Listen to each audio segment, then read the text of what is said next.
Hi hello నమస్తే, నేను కృష్ణాంజనేయులు. బుడమేరు వాగు పొంగి విజయవాడలో 13-14 కాలనీలు మునిగిపోయి 4 రోజులు నీళ్ళలో ఉన్న నేపథ్యంలో ఈ వరద వల్ల ప్రాణ నష్టం అయితే ఇప్పటివరకు జరగలేదు అనేటువంటి దాని మీద అందరూ అనుకుంటున్నటువంటి మాట. ప్రభుత్వం కూడా వరదలో మృతి చెందినటువంటి వాళ్ళకి సంబంధించినటువంటి వాళ్ళ వివరాలను అయితే వెల్లడించలేదు. కొండ చర్యలు విరిగిపడ్డ దాంట్లో విజయవాడలో 6 చనిపోయినారు, 1-2 ఇన్సిడెంట్లు జరిగాయి తప్ప ఈ వరదలో చనిపోయినటువంటి వాళ్ళ వివరాలను వెల్లడించాలి. కానీ ఈ వరద కారణంగా బుడమేరు వరదలో 32 మంది చనిపోయారు. అదేవిధంగా వీళ్ళ శవాలు ఎక్కడికక్కడ పడిపోయి ఉన్నాయి, కొన్ని చోట్ల కొట్టుకుపోతున్నాయి, భయంకరమైనటువంటి పరిస్థితి ఉంది. ఈ విషయాన్ని దాచిపెడుతోంది ఈ ప్రభుత్వం అనేటువంటి అంశాన్ని సాక్షి గ్రౌండ్ రిపోర్ట్ పేరుతో ఒక కథనం ఇచ్చింది. సాక్షి పేపరులో వచ్చినటువంటి ఈ కథనము కేవలము ఆరోపణగానో లేకపోతే దీన్ని మనము చూడటానికి లేదు. ఎందుకు అనంటే వాళ్ళు 32 మంది వరకు చనిపోయారని ఇచ్చారు, లెక్క తేలాలని మరణాలు ఎన్నో అనేటువంటి విషయాన్ని ఇచ్చి ప్రతి దానికి అంటే 32 మందికి ఆధారాలు ఇవ్వలేదు. కానీ విజయవాడ మాచిరులో ఉండేటువంటి ఈ వరద తర్వాత చనిపోయినటువంటి వాళ్ళ మృతదేహాలు, అదేవిధంగా తోపుడు బండి మీద మృతదేహాలను తరలిస్తున్నటువంటి దృశ్యాలు, అదేవిధంగా సర్టిఫికెట్ల కోసం న్యూ రాజరాజేశ్వరిపేటలో బయటికి వెళ్ళినటువంటి ఒక విద్యార్థి చనిపోయినటువంటి వివరాలు, ఇవన్నీ కూడా కొన్ని ఆధారాలతో సహా వీటిని వాళ్ళు వెల్లడించారు. ఊరికే ఆషామాషిగా ఏదో ఒక విమర్శలాగా నేనైతే ఇది మీడియా పరంగా గ్రౌండ్ రిపోర్ట్ పేరుతో ఎగ్జాగరేషన్ సంఖ్య విషయంలో ఉంటే ఉండొచ్చు. 32 మంది అని అన్నారు. 32 మందికి సంబంధించినటువంటి వివరాలు ఇక్కడ లేవు, సాధ్యం కాకపోవచ్చు వాళ్ళకి. వాళ్ళు కొన్ని వివరాలను అయితే రాశారు. 3 రోజుల కిందట గల్లంతైన పాతపాడు గ్రామానికి చెందిన రేవూరి సతీష్ 16 ఏళ్ళు. అతను ఇప్పుడు ఆ రోజు కనపడలేదు, స్థానికుల సాయంతో ఒడ్డుకొచ్చారు. సతీష్ మాత్రం గల్లతాయి. ఇద్దరు వెళ్తే రేవూరు సతీష్ కుమారు వెళ్ళి ఇద్దరు స్నేహితులు, ఆ రేవూరు సతీష్ కుమార్ అనే అతను మృతదేహం ఇప్పుడు బయటపడింది కండ్రికలో అనేటువంటి దాని మీద చెప్పారు. అదేవిధంగా అంబాపురం జక్కంపూడి గ్రామాల మధ్య ఆదివారం వరదలో నున్న గ్రామానికి చెందిన దారా శ్యామ్ అనే వ్యక్తి మృతి చెందాడు. వాళ్ళ కుటుంబం తీవ్రమైనటువంటి ఇబ్బందులు ఆవేదన చెందుతుంది అనేటువంటి. కేఎల్ రావు నగర్ పాల ప్రాజెక్టు ప్రాంతానికి చెందిన పెరుమాలపల్లి కిషోర్ పాల ఫ్యాక్టరీలో డ్రైవర్గా పనిచేస్తున్నాడు. ఆయన కొడుకు వరుణ్ సందేశ్ 14 ఆదివారం నీటిని చూసేందుకు బయటకు వచ్చి నడుచుకుంటూ వెళ్తుండగా కాలు జారి పడిపోయాడు.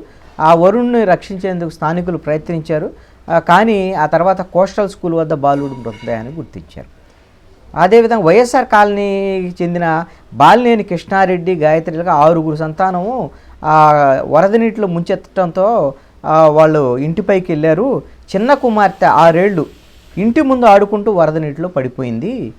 అపస్మార స్థితిలో చేరుకున్నటువంటి ప్రభుత్వ హాస్పిటల్కి తరలించారు. ఆవిడ చనిపోయినట్లు వైద్యులు ధృవీకరించారు. చిన్న పిల్లలు. అదేవిధంగా గుణదల వెటర్నరీ కాలనీకి చెందిన కొల్లిపార వెంకటేశ్వరరావు ఆయన తన కుమారుడు సందీప్తో కలిసి కాల్మేల్ నగర్కు వెళ్ళి తిరిగి వస్తుండగా వరద ఉధృతిలో కొట్టుకుపోయారు. వెంకటేశ్వరరావు మృతదేహము బుడమేరు సమీపంలో గుర్తించారు. సాయి సందీప్ మంగళవారం శవమై తేలాడు. గుణదల ఈగల ఫర్నిచర్ షాప్ సమీపంలో గుర్తు తెలియని మృతదేహం ఒక 45 ఏళ్ళు ఉంటాయి, వాళ్ళు కూడా అక్కడ వరదలో ఉంటారని గుర్తించారు. రాజీవ్ నగర్ వరద రావడంతో అనారోగ్యంతో ఉన్న సుభాష్ చంద్రబోస్ 80 అతని కుటుంబ సభ్యులు సమీపంలో ఆసుపత్రికి చేర్చారు. ఆయన సరైన సమయంలో వైద్య సేవలు అందకపోవడంతో ఆయన మృతి చెందినటువంటి పరిస్థితి ఉంది. సింగునగర్లోని ఆంధ్రప్రభ కాలనీకి చెందిన శివారెడ్డి తను మా షాప్ మూసేసి ఆదివారం రోజు ఇంటికి తిరిగి వస్తుంటే వరద ఎక్కువ కావడంతో 12లో ఒక గోడ మీద కూర్చున్నాడట. ఆ తర్వాత శివారెడ్డి కనిపించకుండా పోయాడు, ఎక్కడ వెతికినా కానీ. ఇప్పుడు అతని తమ్ముడు ప్రతాపరెడ్డి వాళ్ళందరూ కూడా వాళ్ళ ఆవేదన వ్యక్తం చేస్తున్నారు. అసలు ఎక్కడుంది ఏంటి శవం అన్న కనుక్కోవాలని దాని మీద. సింగనర్లో పైపుల్ రోడ్లో పక్కనే ఉన్న టీ స్టాల్ వద్ద మంగళవారం గుర్తు తెలియని మృతదేహం ఒక 50 ఏళ్ళు ఉంటాయి, అక్కడ స్థానికులు గుర్తించినటువంటి పరిస్థితి ఉంది. ఆదివారం రోజున తొలి రోజే వాంబే కాలనీలో కరిభారతి అదే ప్రాంతంలోని గంగానం చెట్టు వద్ద వరద నీటిలో దాటుకుంటూ గుండెపోటుతో మరణించింది. ఇది వరద వల్ల గుండెపోటు అనేటువంటిది ఇది సెకండరీ, ఎలాంటి కేసు. అజిత్ సిగ్నర్లో ట్రాక్టర్ కింద పడి వ్యక్తి మరణించిన ఆ మృతదేహం ఎవరిదో ఇప్పటికీ తెలియటం లేదు అని. ఇది వరదల సమయంలో జరిగినటువంటిదే. గొల్లపూడిలో దాది శ్రీనివాస్ కళ్యాణ్ అనేటువంటి వ్యక్తి కాలువలో పడి చనిపోయారు. సోమవారం వరదలో 4 శవాలు ఉన్నట్లు వరద ప్రాంతాల్లో అక్కడ ఉండేటువంటి ప్రజలు చెప్తున్నటువంటి పరిస్థితి. సోమవారం ఇంట్లోకి నీరు రావడంతో పద్మావతి అనేటువంటి ఒక మహిళ చనిపోయారని. మంగళవారం బంధువుల్ని తీసుకొని వస్తుండగా 2 శవాలు చెట్టుకు వేటాడుతూ కనిపించాయని కొంతమంది ప్రత్యక్ష సాక్షులు. ఈ విధంగా అన్ని కొన్ని ఉదాహరణలు రాశారు. కొన్ని మృతదేహాలకు సంబంధించినటువంటి ఫోటోలు ఇవన్నీ కూడా వేశారు.